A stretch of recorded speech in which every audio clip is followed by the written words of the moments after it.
ከእግዚአብሔር ጋር ጊዜ የሌለው ሰው እግዚአብሔርም ከሱ ጋር ጊዜ የለው። ለእግዚአብሔር ጊዜ ከሌላችሁ እግዚአብሔርም ለእናንተ ጊዜ አይሰጥም። ለእግዚአብሔር እንዴት ጊዜ ታጣላችሁ? እኔ እኮ ይገርመኛል። እግዚአብሔር የቲክቶክን ሩብ ይደርሰዋል ዛሬ? እስኪ ንገሩኝ፣ ይደርሰዋል? እንዴት ተጣድፎ ሰው እንዴት ተጣድፎ የዘወትር ጸሎቱን እንዲሁ ያም ካደረሰ ነው ተጣድፎ ጨርሶ ግን ፌስቡክ ላይ ቲክቶክ ላይ ግን ተጥዶ ነው የሚውለው።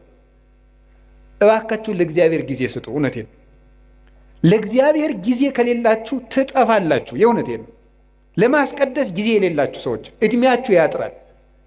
ለዘወትር ጸሎት እድሜ ከሌላችሁ ጊዜ ከሌላችሁ ከእግዚአብሔር ጋር ለመገናኘት መጽሐፍ ቅዱስ ለማንበብ ጊዜ የሌላችሁ ጊዜ የለኝም ደግሞ እንዲሁ እናንተ ጉራችሁ እኮ ያልቀው። እስቲ ፌስቡክ ውስጥ የምታነቡት ቴክስት ቢደመር እንደው 20 ገጽ አይሆንም? መጽሐፍ ብናረገው አይታተምም? ብሮሸር ብናረገው ይሆናል እኮ ስትደዘድዙት የምትሉት።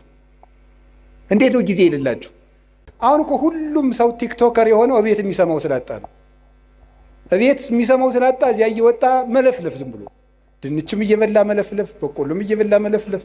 ለምንድን ነው ይህን ሁሉ ያመጣው ስትሉ ሰው ኧረ በሞት ያዳምጡ። እኔ እኮ እውነቴ ነው ማዳመጥ። ይኸው ያዕቆብ መልእክት ምዕራፍ 1 ቁጥር 19 ላይ ኩን ፍጡነ ለሰሚ ወጉንዱየ ለነቢብ፣ ሰው ሁሉ ለመስማት ለማዳመጥ የፈጠነ ለመናገር የዘገየ ይሁን ይላል።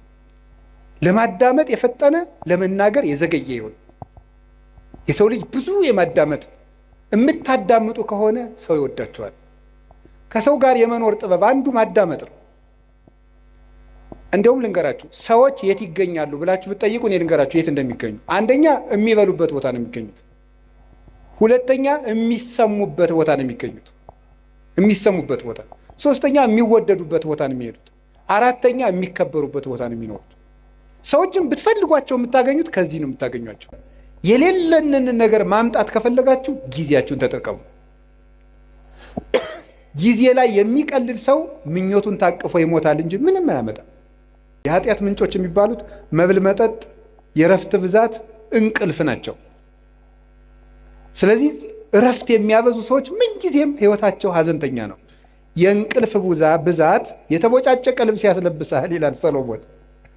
ድሃ ያረጋል ማለት ነው ብዙ የምትተኛ ከሆነ። የእንቅልፍ ብዛት መጽሐፍ ቅዱስ ነው ያለው፣ የተቦጫጨቀ ልብስ ያስለብሳል። ጊዜን ባለመጠቀማችን ምክንያት ጊዜ የሰጣቸው እና ያገሌ ሀብታሙ ነው ምናምን ቢባል